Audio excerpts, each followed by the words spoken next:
옛말에 말이 씨가 된다는 말도 있는데요. 하나님은 우리가 입으로 뱉은 말을 다 듣고 계시는데 하나님 앞에서 크리스천인 우리가 내뱉는 말의 힘은 얼마나 클까요? 하나님은 진짜로 우리 얘기를 다 들으시나요?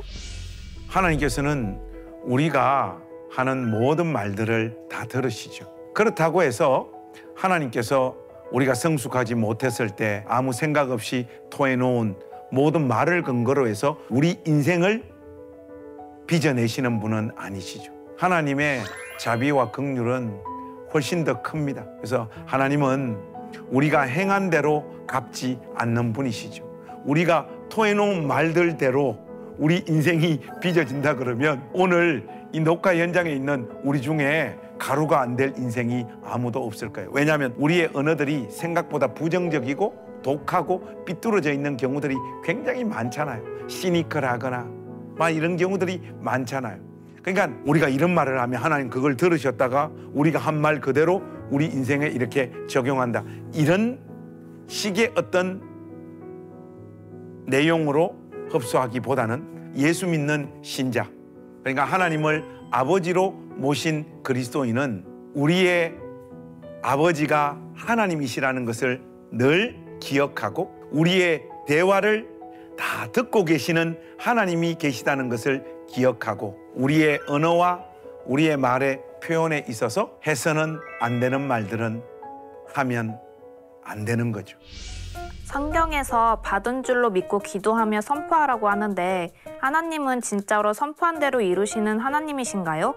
그렇다면 크리스천은 어떤 언어 습관을 가지려고 노력해야 할까요? 그리스도인은 사실을 이야기하는 사람이어야 되고 상대방을 위로하고 일으켜 세우는 언어를 사용해야 되는 사람이라고 생각해요. 성경에서 볼 때 제일 그 아름답고 감동적인 장면이 다윗이 사울의 공격에 쫓겨가지고 도망가요. 굉장히 고통스러운 상황이 펼쳐지는데 사울의 아들이었던 요나단이 나타나가지고 하나님을 힘있게 의지하게 만들었더라. 이렇게 나와요. 그리고 다윗을 향하여 하나님께서 다윗에게 주신 그 소명과 사명을 분명히 다시 한번 상기시키면서 다윗, 우리 아버지 다음 이 나라를 통치할 사람은 나도 아니고 너다 하면서 다윗의 소명을 분명히 확인시키면서 다윗이 힘있게 하나님을 의지하면서 그 어려운 상황을 통과하도록 만들어 주거든요.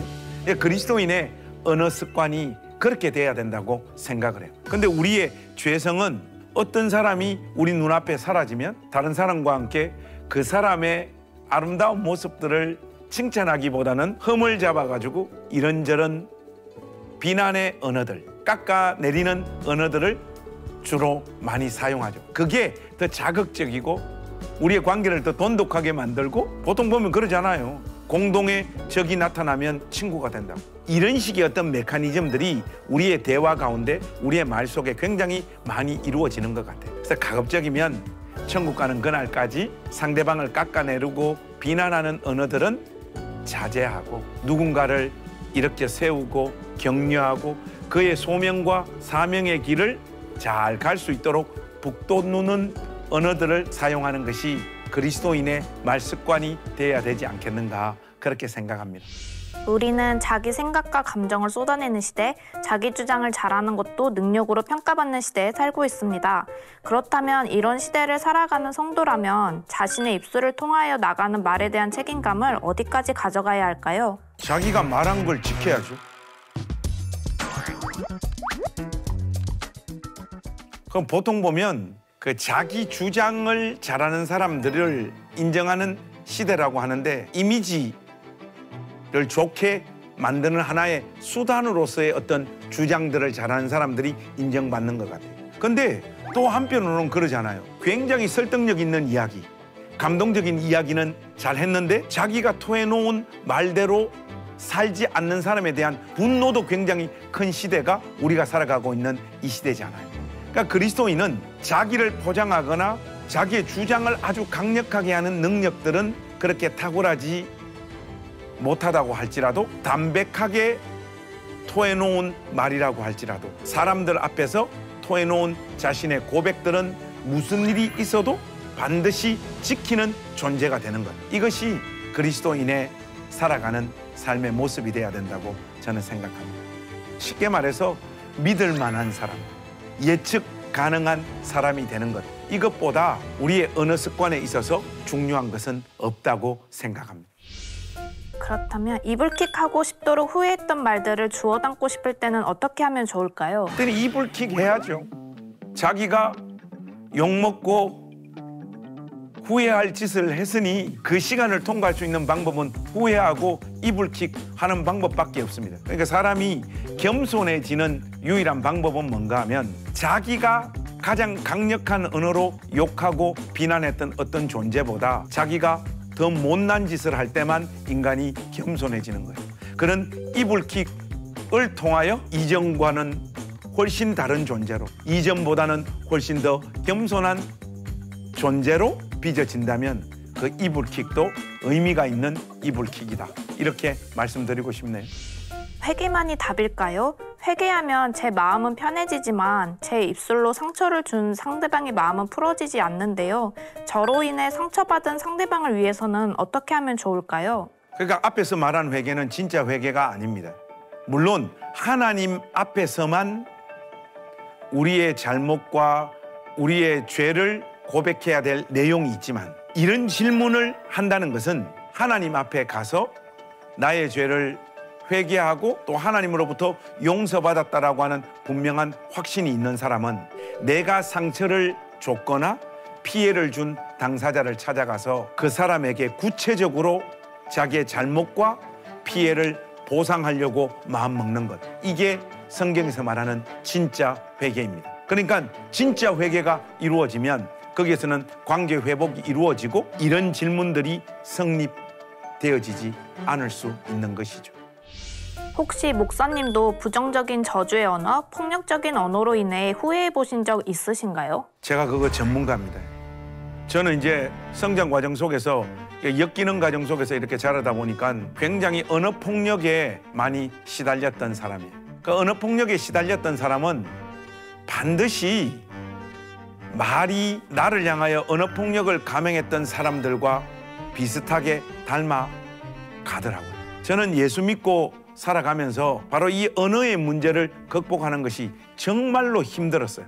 저는 시니컬하고 부정적인 사람이에요. 그리고 마음에 들지 않는 어떤 존재나 상황에 대해서 굉장히 격한 단어를 가지고 와서 그 상황을 정확하게 쏟아 놓아야지 가슴이 시원해지는 사람이었어요. 이게 예수 믿고 살면서도 정말로 고치기가 어렵더라고요. 긴 세월들을 통하여 이런 식의 언어 습관이 많은 사람들의 마음을 다치게 할 뿐만 아니라 궁극적으로는 내 영혼을 상하게 한다는 것을 수십 번, 수백 번 깨닫고 난 다음에야 이런 언어들이 따뜻해지고 부드럽고 상대방을 이해하는 언어로 조금씩 바뀌어 가더라고요. 그러므로 욕이라든지 격한 언어라든지 상대방을 공격하는 이런 언어들이 습관화되어져서 입에 붙어 있는 분들은 여러분 자신을 더 이상 죽이지 말라. 무서운 경고를 하고 싶습니다. 그런 언어들이 여러분들 삶 가운데 남아있는 한 여러분은 그리스도이신 예수님을 닮아갈 수도 없고 신앙 안에서 성숙할 수도 없고 그 습관 때문에 여러분의 영혼은 늘 고민과 자책 가운데 머무를 수밖에 없다. 이런 강력한 조언을 말씀을 드리고 싶습니다. 끝으로 부모님이나 선생님, 직장 상사 등 윗사람들의 언어로 인해 상처받은 분들을 위해서 위로의 한 말씀 부탁드립니다. 두들겨 맞으면 상처도 받지만 맷집도 커집니다. 몸에 근육이 생기기 위해서는 반드시 근육통을 지나야지 근육이 생깁니다. 언어 폭력이나 이런저런 말로 상처 입은 것이 쉽게 아물어지지 않는다는 거 제가 잘 압니다. 그러나 예수님 안에서는 우리의 가장 큰 또 가장 부정적인 삶의 경험도 복이 된다는 것. 예수님 안에만 있는 영광이고 우리의 자랑입니다.